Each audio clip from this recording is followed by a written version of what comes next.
सद्गुरु श्री कृष्ण परमात्मने नमः। सर्वमंगलमांगल्ये शिवे सर्वार्थ साधिके शरण्ये त्र्यंबके गौरी नारायणी नमोस्तुते। सर्वमंगलमांगल्ये शिवे सर्वार्थ साधिके शरण्ये शुभदे माते जन्मभूमी नमोस्तुते। भारत माता की जय। आज आपण इथे नवनिर्माण प्रतिष्ठान लातूरच्या वतीने व्याख्यान मालेकरता सर्वजण एकत्रित आलो आहोत। वटसावित्रीचा अतिशय शुभ पर्व आहे आणि सर्व स्त्रियांना अत्यंत जिव्हाळ्याचा विषय, नीट दिसावं, नीट असावं, भारतीय सौंदर्य संकल्पना काय, असा हा विषय मला इथे देण्यात आलेला आहे। व्यासपीठस्थ उपस्थित सर्व मान्यवरांना, त्यानंतर सभागृहात उपस्थित वंदनीय मनमोहनजी वैद्य, ज्येष्ठ श्रेष्ठ आपण सर्व, यांना सर्वांना वंदन करते आणि माझ्या मी विषयाला सुरुवात करते। कसं दिसावं, कसं असावं, याबद्दल हा जितका व्यक्तिगत विषय आहे आणि याचे जे परिणाम, याचे जे काही आपल्या दैनंदिन जीवनामध्ये आपण या संदर्भामध्ये जो विचार करतो असा आहे। व्यक्तिगत अनेक विषय असतात, परंतु त्याचे कधी-कधी परिणाम हे पुष्कळ मोठे असू शकतात आणि असाच अनेक आयाम असलेला विषय आहे कसं दिसावं आणि त्या अनुषंगाने कसं असलं पाहिजे। कारण सौंदर्या संदर्भात तर असं म्हणतात, नाही अस्ति स्वभावेन सुंदरम वा अतिसुंदरम वा, अशी कुठलीच गोष्ट नाही जी स्वभावतः सुंदर किंवा कुरूप असते, असुंदर असते। यस्य रोचते यस्मिन तस्य तत् सुंदरम, म्हणजे ज्याला जे जसं आवडतं त्याच्याकरता ते सुंदर असतं। इंग्लिशमध्ये यालाच म्हणतात beauty lies in the eyes of beholder. सौंदर्य हे कुणात असतं नसतं असं नाही आहे, त्याकडे बघणाऱ्याच्या दृष्टीत ते सामावलेलं असतं। की एखादं लहानसं लेकरू आहे, उदाहरणार्थ लहानसं लेकरू आहे, एखादी काळी सावळीशी त्याची आई आहे, बिचारी गरीब आहे, केस विस्कटलेले आहे, कशी कशी अगदी, तिला कितीही सुंदर एखाद्या बाईनी त्या लेकराला घेतलं तरी त्याच्याकरता सगळ्यात सुंदर व्यक्ती ही त्याची ती काळी सावळी आई आहे, त्याच्याकरता सगळ्यात सुंदर ते ठरतं। असंच सौंदर्य आणि दिसणं हा दृष्टीतला फरक आहे। फक्त कधी कधी काही विषयांसंदर्भात दृष्टी कशी ठेवावी हा मात्र चिंतनाचा विषय असू शकतो। आज आपण एस्पायरंट इंडिया, टेक्नॉलॉजी, कम्प्युटर, प्रगती, 22वे शतक या सगळ्यांची चर्चा केली। या दिशेकडे वळत असताना दृष्टीत, विचारांमध्ये, व्यक्तिमत्वांमध्ये होणारा फरक आणि त्याचा व्यक्तिगत जीवनापासून तर राष्ट्रीय जीवनापर्यंत त्याचा होणारा परिणाम, त्यामध्ये सौंदर्य संकल्पना कसं असावं आणि कसं राहावं, कसं दिसावं आणि कसं दिसू नये, हा देखील एक महत्त्वाचा विषय ठरतो। कसं सांगते, पुढे पुढे हळूहळू या विषयाची आपण उकल करून घेऊ। आज वटसावित्रीचा दिवस आहे। आज जेव्हा आता मधल्या ब्रेकमध्ये जेव्हा आम्ही पूजा करत होती तेव्हा मला असं एक मनात आलं की एस्पायरंट इंडियाचं इतकं सुंदर मघाशी प्रतिपादन झालं। आजचाच दिवस हा याचं एक उत्तर असू शकतं। कसं? ज्या वडाची पूजा आज आमच्या माता भगिनींनी केली ते सनातनत्वाचं प्रतीक आहे। अतिशय पुरातन असा तो वृक्ष असतो। पण रोज त्याला नवीन पारंबी फुटते. तो तितकाच नित्य नूतन पण आहे. जितका सनातन तितकाच नित्य नूतन. जितका पुरातन तितकाच नवीन. भारत पण असाच आहे. भारताचं चित्र आणि भारतातला विचार, भारतातली संस्कृती ही जितकी पुरातन आहे तितकीच ती नित्य नूतन पण असण्याची ताकद ठेवते. कारण असा कुठलाच क्षण आपल्या राष्ट्राच्या भूमिकेत, आपल्या राष्ट्राच्या पूर्ण प्रवासात असू शकत नाही की ज्यामध्ये भारताची संस्कृती किंवा भारतातलं तत्वज्ञान हे कुठेही ज्याला आउटडेटेड या कॅटेगरीत येईल. ते तसं असू शकत नाही. त्याचं कारण आज ज्या सगळ्या गोष्टी ज्या मापदंडांवर तपासल्या जातात ते मापदंड आपल्या संस्कृतीने दिलेले आहेत. याचा सगळ्यात पहिला उल्लेख होतो भागवतामध्ये. श्रीमद भागवत ज्यांनी वाचलं असेल, श्रीमद भागवताचा पहिला श्लोक हाच आहे की जेव्हा भगवान, असं त्यामध्ये संवाद आहे की जेव्हा भगवान श्री विष्णूंनी ब्रह्मदेवाला अशी आज्ञा केली की आता तुम्ही या सृष्टीची निर्मिती करा, तेव्हा ब्रह्मदेवानी विष्णूंना घातलेली पहिली अट ही भागवताचा पहिला श्लोक आहे. ती अट अशी आहे, ज्ञानम परमगुह्यम मे यद विज्ञान समन्वितम सरहस्य तदंगंच गृहाण गदितम मया यावानहम यथाभावो यद रूप गुण कर्मकः तस्य तत्वविज्ञानम मदनुस्थिते तद्गृहात. याचा अर्थ असा आहे, ब्रह्मदेव म्हणतात ठीक आहे मी सृष्टीची वगैरे निर्मिती करतो, परंतु ते विष्णूंना असं म्हणतात की मला तुम्ही असं ज्ञान द्या, ज्ञानम परमगुह्यम मे यत विज्ञान समन्वितम, जे विज्ञानाला धरून असेल. यावानहम यथाभावो, ते मला कसं समजलं पाहिजे, कुठली गोष्ट वैज्ञानिक आहे असं आपण म्हटलं पाहिजे, त्याचा उल्लेख या श्लोकामध्ये कुठली गोष्ट वैज्ञानिक असते. यावानहम यथाभावो यद रूप गुण कर्मकः, कॅरेक्टरिस्टिक्स, थिअरम अँड प्रॅक्टिकल, या तीन मापदंडांवर जी गोष्ट उतरेल तीच वैज्ञानिक असेल. हे जे विज्ञानाचे तीन मापदंड आहे ते तीन मापदंड तुमच्या आमच्या भागवताने दिलेले आहे. त्यातनं संस्कृती, त्यातनंच मग संस्कार, त्यातनंच धर्मविचार हा सगळा तिथनं उदयाला आलेला आहे. त्यामुळे भारतातली विचारधारा, भारतातलं तत्वज्ञान हे अत्यंत वैज्ञानिक आणि विज्ञानाच्या सर्व पातळ्यांवर उतरणारं असंच आहे. फक्त प्रश्न हा आहे की आपल्याला त्याचं किती ज्ञान आहे, आपण त्याचा किती अभ्यास करतो. आज सकाळी एक उल्लेख केला गेला की व्याख्यानांची सुरुवात ही 1982 मध्ये अमुक कोणी इंग्लिश एक हे होते, त्यांनी एक युनिव्हर्सिटी स्थापन केली आणि त्यातनं व्याख्यानांची सुरुवात केली. आमचं रामायण तर म्हणतं व्याख्यानांचे जनक राजा जनक आहे. राजा जनकाच्या धर्मसभेमध्ये पहिल्यांदा व्याख्यानांची सुरुवात केली गेली. भारताचा इतिहास आपल्याला माहीत नाही. त्यामुळे भारतातली तत्वविचारधारा, त्यातलं राहणं, त्यातलं वागणं, अहो इतका संस्कृती आणि आपल्या धर्माला वैज्ञानिक आधार आहे की वर्णाला वरण का म्हणायचं, पोळीला पोळी का म्हणायची, साडी का घालायची, डोक्याला कुंकू का लावायचं, ह्या देखील वैज्ञानिक गोष्टी आहेत, आपल्याला माहीत नाही. आज मला हा जो विषय देण्यात आला, खरं तर माझा या विषयाशी फार संबंध येत नाही, पण तरीही तो महत्त्वाचा आहे. माझं वैद्यकीय शिक्षण देखील झालं असल्यामुळे मी काही सूत्र आपल्या सर्वांसमोर मांडणार आहे या विषयासंदर्भातले.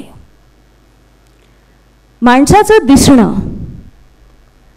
हे माणसाच्या गुणांचं एक रूपदर्शन असतं असं आपण सगळ्यांना माहिती आहे.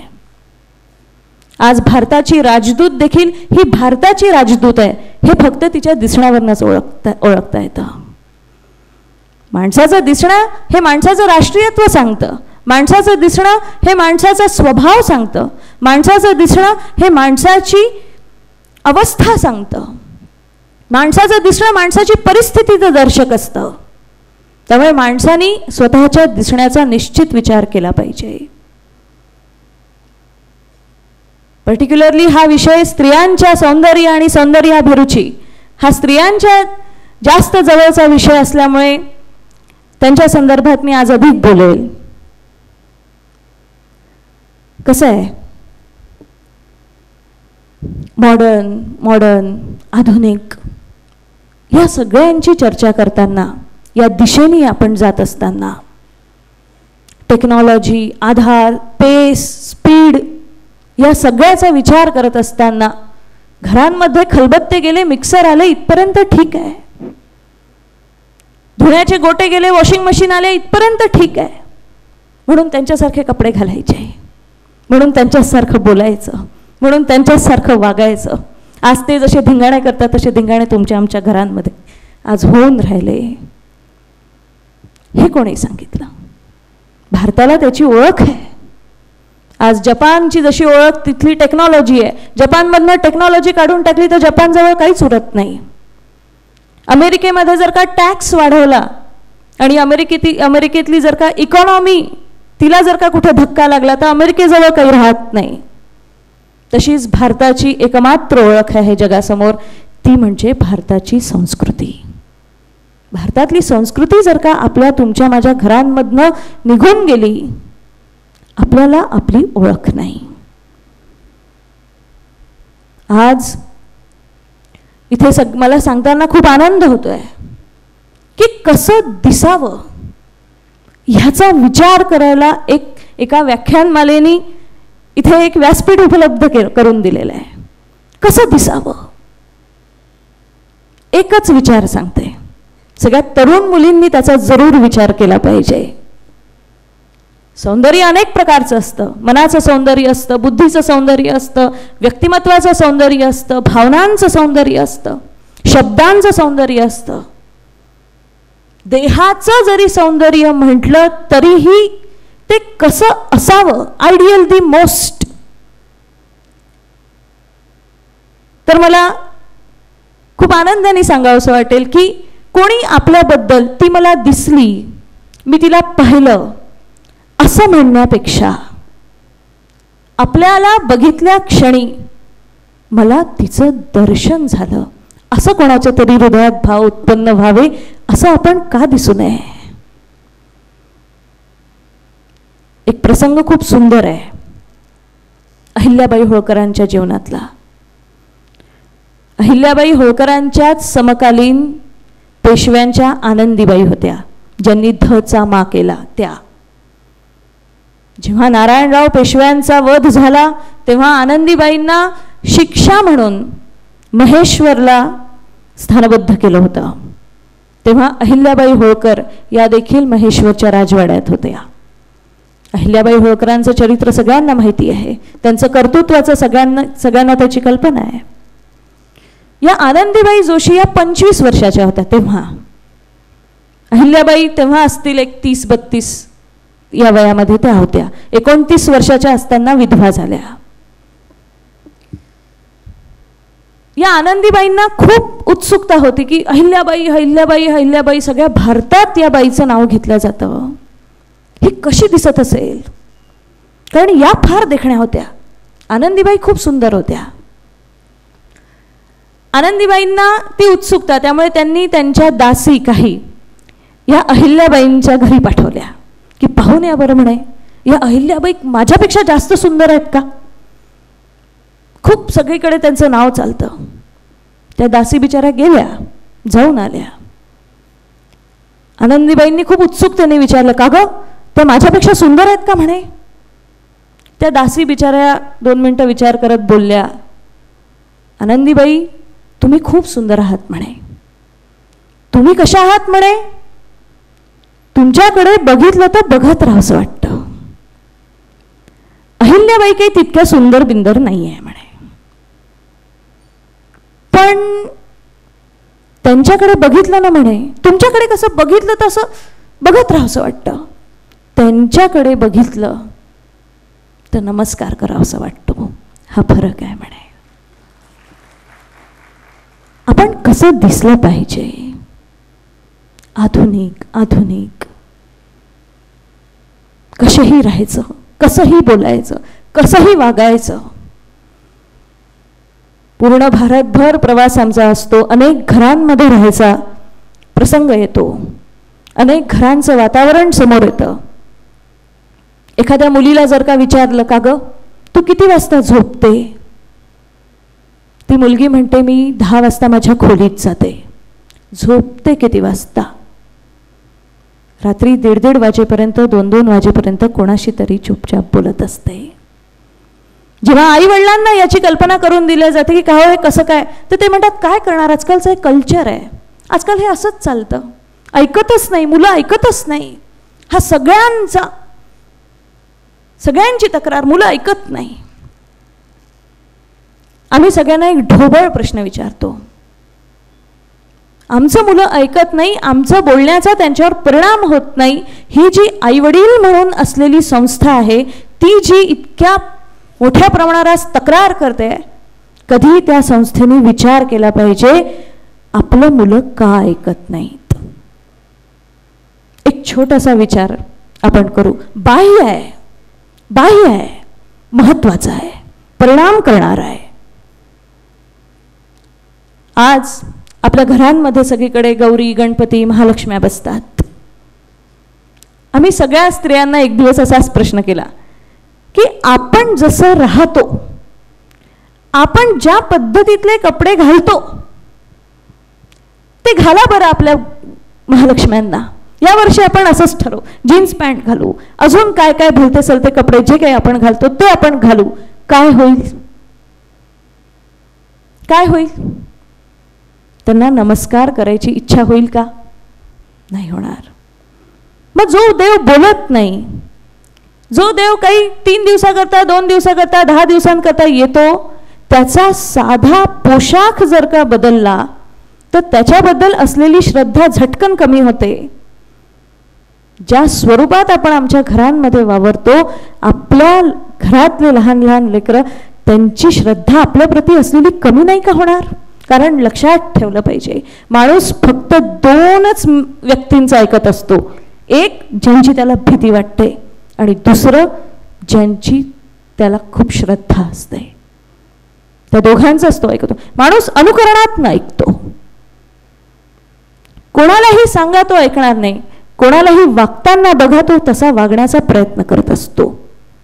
आमचं मुलं ऐकत नाहीत याचा अर्थ निश्चित आपण आपल्या वागण्या, बोलण्या, राहण्याचा विचार केला पाहिजे. हे त्यातनं एक उतरत असलेला रिझल्ट आहे. हा चिंतेचा विषय, ही चिंतनीय बाब आहे.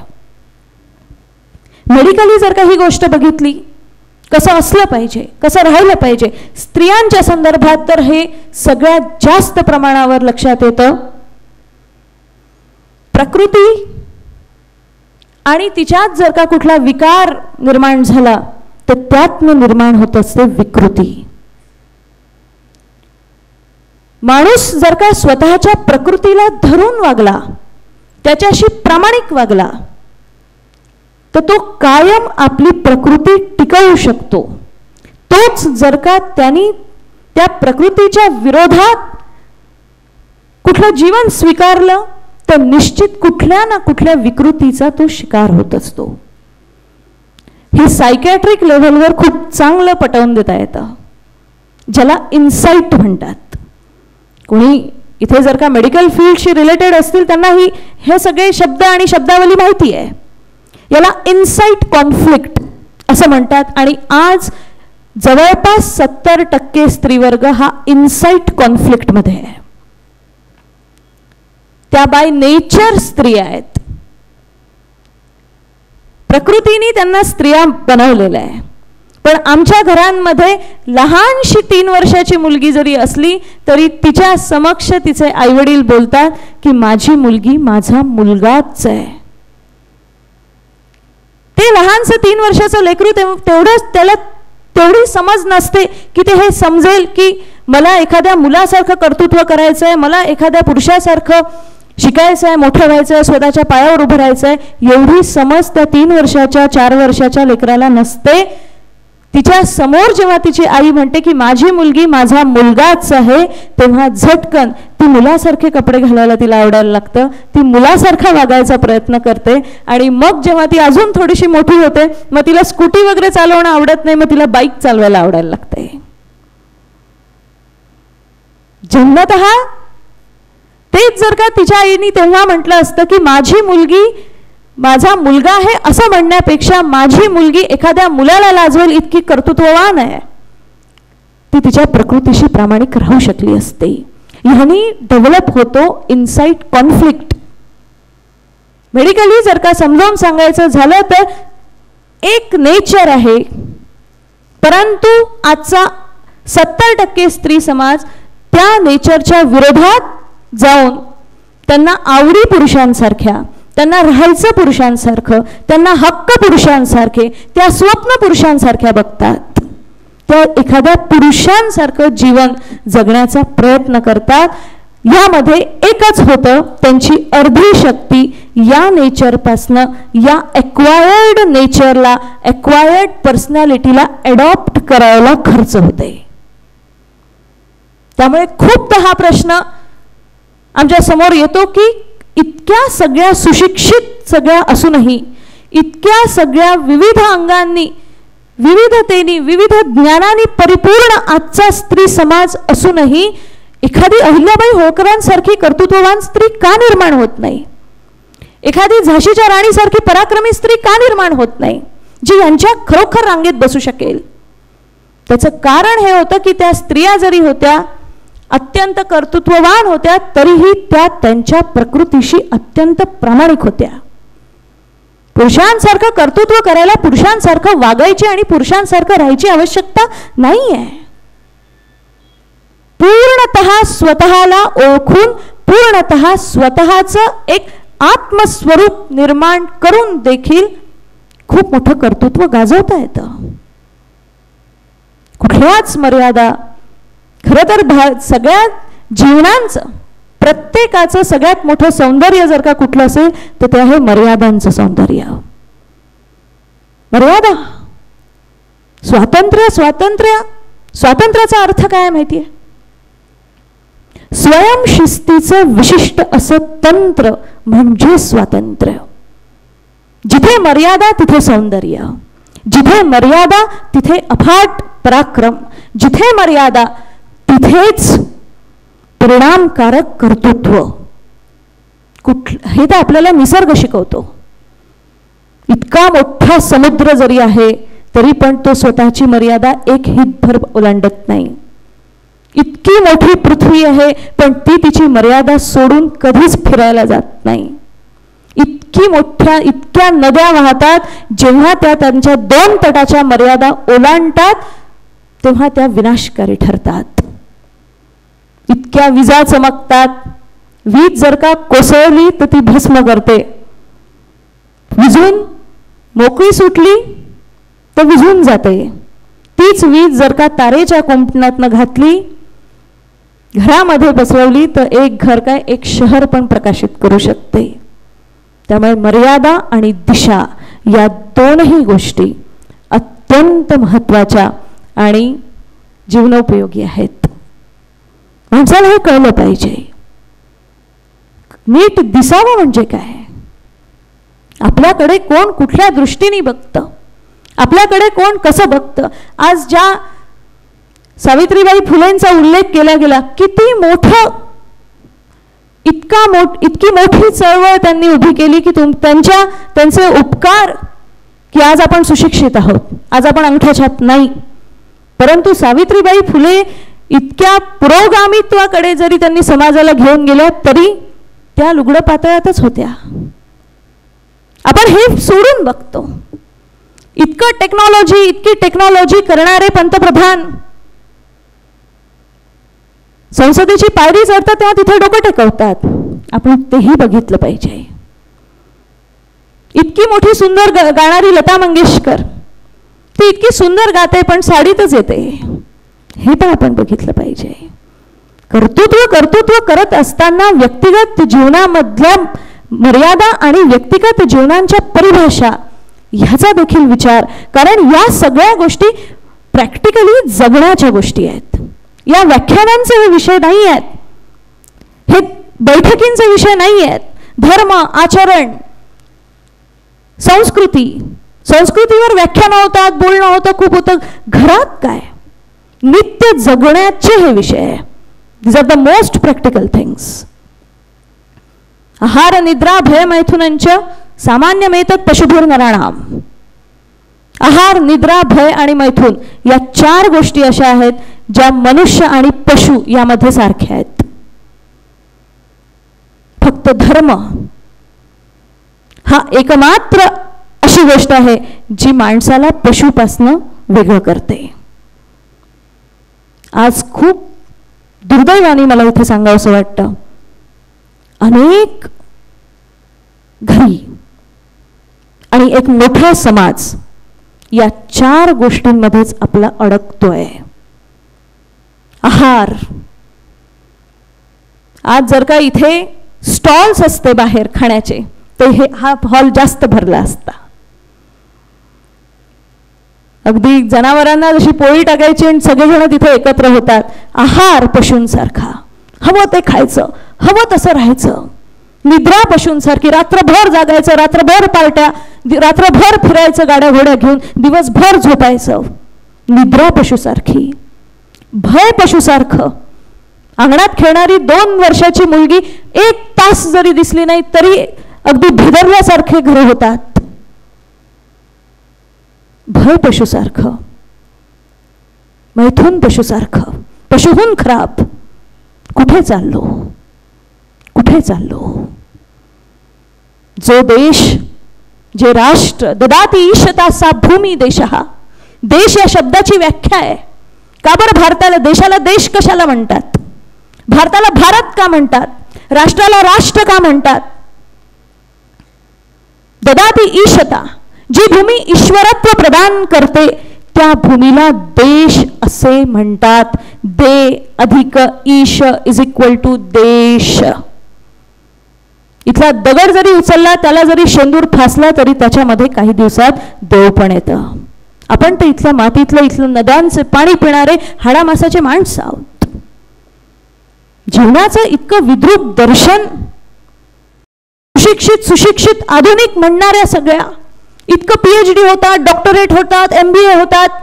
मंदिरात घालून जायचे कपडे कुठले, पार्ट्यांमध्ये घालून जायचे कपडे कुठले, याचा भेद जर का एखादी सुशिक्षित व्यक्ती करू शकत नसेल, काय फायदा त्या शिक्षणाचा? हा विचार समाजाने करण्याचा आहे. हा कोणाच्या व्यक्तिगत प्रश्न आता उरलेला नाहीये. कारण हा जर का व्यक्तिगत प्रश्न करत आपण बसलो तर आपण आपली ओळख हरवून बसू. या सीमेपर्यंत आज आपला देश आलेला आहे. हे का करायचं, ते का करायचं, डोक्याला कुंकू का लावायचं, हातात बांगडी का घालायची, जीन्स पॅन्ट का घालायची, याचे उत्तर मिळत नाहीत. याचे प्रश्न पण विचारले जात नाहीत.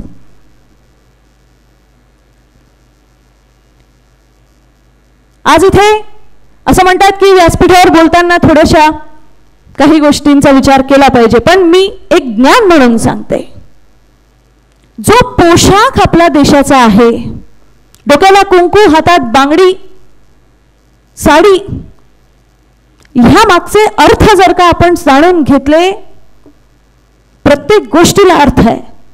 अनेक स्त्रिया म्हणतात की नाही हो म्हणे, साडी बिडी काय सांगता, त्यात तर पोट दिसतं तरी तुम्ही साडी घालायला सांगता.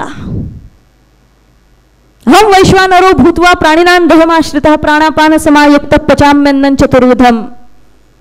आपल्या कुठल्याही देवी देवतांचे फोटो पहा, मूर्त्या पहा, उदराचा भाग उघडा असतो ना. असे तो हिमाचल भारतीय पोशाखांची रचना पहा, स्त्रियांचा जरी असला तरी उदराचा भाग उघडा असतो. आम्ही जेवताना म्हणतो वदनी कवळ घेता नाम घ्या श्रीहरीचे, त्याचे शेवटचे 2 वाक्य आहे उदर भरण नोहे जाणीचे यज्ञ कर्म, की आपण जे जेवतो ते केवळ जेवण नसून ते यज्ञ कर्म आहे. भगवद्गीता म्हणते 15व्या अध्यायामध्ये अहम वैश्वानरो भूत्वा, की मी प्राण्यांच्या ठिकाणी जर का कुठे असेल तर उदराच्या ठिकाणी जो यज्ञ चालू आहे त्यामध्ये जो वैश्वानर नावाचा अग्नी आहे त्या अग्नीच्या स्वरूपात मी तिथे वास करतो. मग मला सांगा यज्ञकुंड झाकलेलं असतं का? विचार आहे त्या गोष्टीला. भारतामध्ये केवळ 2च वंश होते, चंद्रवंश, सूर्यवंश. उत्तरेकडचे ते चंद्रवंश, त्यांचं पंचांग पौर्णिमा ते पौर्णिमा चालतं, त्यांचं श्रावण 15 दिवस आधी येतो, माहिती आहे ना.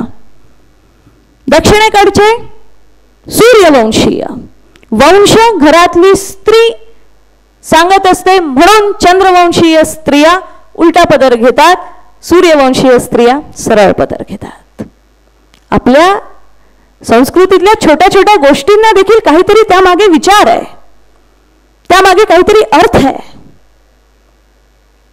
ते जाणून न घेता हे काय जुनाट, ते काय बुरसटलेलं, हे काय प्रतिगामी, अगदी असे सगळे त्यावर आघात करून आपण ते टाकून देतो. त्याचा कधीच विचार करत नाही की हे नेमकं का असेल. एक लक्षात ठेवा, भारताची संस्कृती शब्दा गणित ज्ञान प्रचूर संस्कृती आहे. इथल्या प्रत्येक शब्दाला अर्थ आहे, शब्द या शब्दाला पण अर्थ आहे. श म्हणजे शयन करणारा, अब्द म्हणजे सागर, सागरात शयन करणारा कोण असतो? विष्णू. विष्णू. म्हणून शब्दाला ब्रह्म म्हणतात, म्हणून शब्द जपून वापरावे म्हणतात. ब्रह्माचं स्वरूप आहे. आपल्या संस्कृतीचा विचार केला पाहिजे. कुठे कसं राहावं, कसं दिसावं, कसं बोलावं, कसं वागावं याचं तारतम्य बाळगलं पाहिजे. ज्या आधुनिकतेकडे आपण जातो आहे, आधुनिक म्हणून जे परिपूर्ण आपल्याला वाटतं आहे तो शब्दच मुळात अपूर्ण आहे. आद्य अधिक अधुहू अधिक नैकहा असा तयार होतो आधुनिक शब्द. आद्य म्हणजे जे पूर्वापार चालत आलेलं आहे ते आद्य. त्या पार्श्वभूमीवर जे अजूनही अधुहू अर्धवट आहे ते अधुहू. आणि नैकहा म्हणजे अशा अनेक गोष्टी ज्या या कक्षेमध्ये मोडतात, ज्या अजून सिद्धच झालेल्या नाहीये, त्या सगळ्या गोष्टींना आधुनिक असे म्हणतात. ही आधुनिकतेची व्याख्या आहे. आपल्याला ते परिपूर्ण वाटतं आणि एक परिपूर्ण ज्ञान आपण फक्त जुनाट आणि ते मॉडर्निटीच्या कक्षेत नाही म्हणून आपण ते टाकून देतो. थोडीशी जितका वेळ आपण केमिस्ट्रीची ट्यूशन, फिजिक्सची ट्यूशन, ही ट्यूशन, तो क्लास ह्यामध्ये घालवतो, जर का 1 तास संस्कृती, ज्ञान, धर्म या विषयाचं थोडं 1 तास रोज चिंतन जरी केलं ना तरी देखील हा पुरोगामित्वाचा आणि प्रतिगामित्वाचा वादच संपून जाईल. कारण भारताची संस्कृती ही अत्यंत पुरोगामी संस्कृती आहे. विज्ञानाच्या पातळीवर पदोपदी उतरणारी संस्कृती आहे. त्यामागे मोठं ज्ञान दडलेलं आहे. फक्त असं असतं सगळ्यांना ते समजत नसतं. 70% वर्ग अशिक्षित असतो, त्यांना हे या भाषेत समजत नसतं, म्हणून कशाचं तरी आवरण देऊन ते त्यांच्याकडनं तसं वागवून घ्यावं लागतं. पण जे विचारवंत आहेत, जे ज्ञानी आहेत, त्यांनी तरी ते जाणून जे पुढती पार्था हे सगळं लोकसंस्था रक्षणीय सर्वथा म्हणून या मार्गाधारे वर्तावे, विश्व हे मोहरे लावावे, अलौकिक नोहावे लोकांप्रती. हे सगळ्यात महत्वाचं. आम्ही काहीतरी वेगळे आहोत, आमच्या हे बुद्धीला पटत नाही म्हणून ते करू नका, म्हणून जे बिचारे त्या मार्गाने चालले आहेत, सरळ सोट वागून राहिले, त्यांचीही डोके खराब करणं आणि त्यांचंही नुकसान करणं, अलौकिक नोहावे असं करू नये ही आज्ञा ज्ञानेश्वरी देते. जोषयेत सर्व कर्माणि विद्वान युक्त समाचरण. जे विद्वान लोक आहेत त्यांनी त्यांचं ज्ञान हे त्यांच्याजवळ ठेवावं. जो समाज निदान देवाच्या नावानी, धर्माच्या नावानी कुळकुळाचारांच्या नावाने, परंपरांच्या नावाने निदान चांगले 2 कामं करतो त्यांना ते करू द्यावे. जिथे प्रबोधनाची गरज आहे तिथे निश्चित प्रबोधन केलं पाहिजे, परंतु ज्या प्रबोधनातनं समाजाचं नुकसानाव्यतिरिक्त काहीच नाही तिथे तरी निदान स्वतःला थांबवलं पाहिजे. हा जर का एक थोडासा तारतम्य सुशिक्षित समाजाने पाळलं तर आज हीच संस्कृती संपूर्ण जगाला मार्गदर्शक ठरेल इतकी ताकद आपण ठेवतो. औदार्य साहस समर्याद भाषा समयोचिता राहणी वेशभूषा सनातन स्वधर्मी स्वराष्ट्रीय निष्ठा अशी दृढ प्रतिज्ञा करीतो मी नाथा, असं साधू संतांनी उगाच म्हटलेलं नाहीये. कुठे कसं राहावं, समयोचिता राहणी वेशभूषा. आपलं राष्ट्र, आपली राष्ट्राची परंपरा, अहो सोडा विज्ञान, सोडा कुठले त्याचे लॉजिक्स, सोडा काहीतरी, निदान या गोष्टी करता तरी आपण आपलं संस्कृती आणि स्वधर्माचं रक्षण निश्चित करू शकतो की जे कुंकू आज तुमच्या माझ्या डोक्यावर आहे त्या कुंकवाच्या रक्षणाकरता हजारो लोकांनी जीव दिलेला आहे. 6-6 वर्षांचे 5-5 वर्षांचे बच्चा बलिदान ज्या संस्कृती करता झाला, निदान ती संस्कृती तरी आपण त्याचं केवळ श्राद्ध म्हणून निदान ते डोक्यावर धारण केलं पाहिजे. सुंदर सुंदर बाह्य ते रंगरंगोटीमध्ये इतके दिवस इतका वेळ घालवतात. सगळ्यात सुंदर दर्शन जर का कुठलं असेल तर ते त्या झाशीच्या राणीचं आहे. जेव्हा समोरून तिला मारू शकत नव्हते, मागून मारावं लागलं, एक दक्षिण उजव्या भागाचा डोळा लोंबकळत होता, तेव्हाच तिचं स्वरूप आठवलं. 21 वर्षाची होती फक्त ती राणी दुर्गावती. 3 दिवस लढत होती, माहित होतं आपण यामध्ये मरणार आहोत. शेवटी आटपलं नाही, घोड्यावर उभी राहिली, दोन्ही हातांनी तलवार चालवत होती, घोड्याचे बाण स्वतःच्या तोंडामध्ये धरले होते, एका डोळ्यात बाण गेलेला होता. तिचं ते स्वरूप मला असं वाटतं सगळ्यात सुंदर स्वरूप असू शकतं. निदान त्याची आठवण तरी आपण ठेवली पाहिजे. 17 वर्षांची होती फक्त. तुमची माझी संस्कृती, तुमचा माझा धर्म, तुमच्या माझ्या या देशातला विचार हा इतका हलका नाहीये. त्याच्यासाठी अनेकांचं बलिदान झालेलं आहे, रक्ताचे पाट वाहिले आहे. 6 वर्षाचा झोरावर सिंग, 5 वर्षाचा फतेहर सिंग, गुरु गोविंद सिंगांचे 2 छोटे छोटे लेकरं होते. जेव्हा त्यांना विचारण्यात आलं की त्यांच्या डोळ्यात देखत त्यांच्या आईला दरीत फेकलं होतं, जेव्हा त्यांना विचारण्यात आलं की तुम्ही आता हे सगळं सोडून आमच्या धर्मामध्ये या, तेव्हाच त्या लहान लेकरांची तेव्हाचं वाक्य आहे, मरून जाऊ पण ज्या धर्मात जन्माला आलो, ज्या संस्कृतीत जन्माला आलो तो सोडणार नाही. भिंतीत चिनून मारलेला आहे. निदान त्यांची आठवण तरी आधुनिकतेचे हे सगळे फॅशनच्या नावाखाली डोक्यावरचं झटकन कुंकू पुसून टाकताना निदान या सगळ्यांची आठवण येऊन डोळ्यात टचकन पाणी आलं पाहिजे. इतके तरी संवेदनशील आपण असलो पाहिजे, कितीही सुशिक्षित झालो तरी. हा देश, हे राष्ट्र, इथला विचार मी पुन्हा एकदा सांगते, अत्यंत वैज्ञानिक आहे, अत्यंत काल सापेक्ष आहे. कदाचित हा काळाच्याही पुढचा आहे. आज जर का धर्म, संस्कृती, परंपरा याची गोष्टी केल्या तर सगळेजण म्हणतात अहो तुम्ही काय बोलता, जग कुठे चाललं, तुम्ही कुठे आहात. खरंच स्वतःच्या मनाला विचारून पहा, जग कुठे चाललं. जर का तिथेच आपल्याला जायचं असेल तर निश्चित तसं वागू. कायम चिरकाल आजपर्यंत टिकला. मगाशी एक उल्लेख करण्यात आला, इंग्रज गेले, मुघल गेले, तरी भारताची संस्कृती जशीच्या तशी आहे. त्याचं कारण ज्या जिनोमचा इथे विचार करण्यात आला, जिनोम प्रोजेक्ट, तुमचे माझे घरं आणि तुमच्या माझ्या या सगळ्या आचार विचार राहणीमान हे ह्याच प्रयोगशाळा आहे या जिनोम प्रोजेक्टच्या. कारण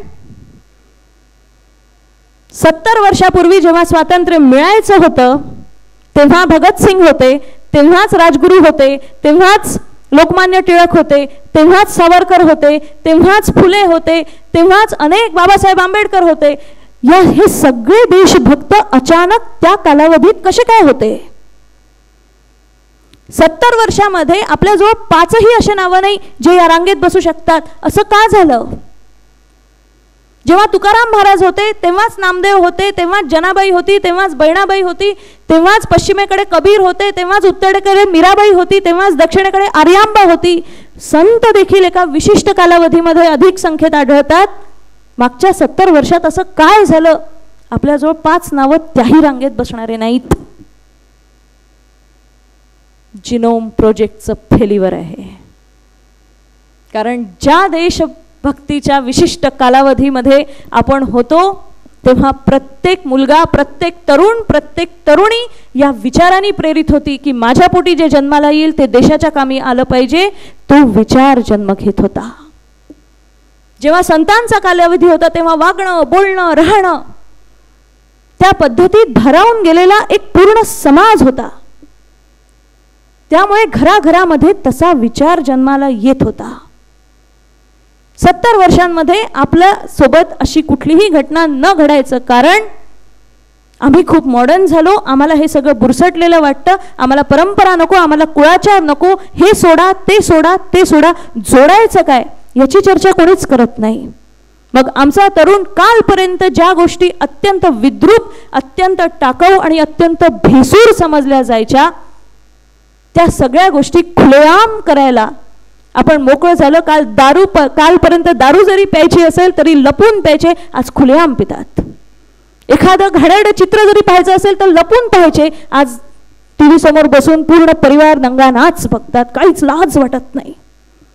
टेक्नॉलॉजी, रस्ते, मॉल हे सगळं करता करता इतकी प्रगती केली. 7च्या आत घरात जर का पोरगी घरात आली नाही तर आज भीती वाटते. आम्ही तर 12-12 वाजेपर्यंत पहिली ग पूजाबाई, देवा साथ दे, साथ दिला खंडोबा हे म्हणत 12-12 वाजेपर्यंत खिरापत मागत फिरायचो. हे गमावलं. काय कमावलं आणि काय गमावलं याचं जर का आलेखच काढायचा असेल तर ह्या गोष्टी देखील येतात. आपण आपली ओळख विसरून चाललो. आपण आपलं स्वरूप हरवून चाललो. ज्या परंपरांचं प्रतीक, ज्या लोकांचं प्रतीक, ज्या इतिहासाचं प्रतीक म्हणून उद्या जगासमोर आपल्याला जायचं आहे, त्यांनी कसं असलं पाहिजे आणि कसं दिसलं पाहिजे याचा निश्चित पुन्हा एकदा विचार करावा असं पुन्हा एकदा मनापासून प्रतिपादन करते आणि माझ्या वाणीला मी विराम देते. धन्यवाद.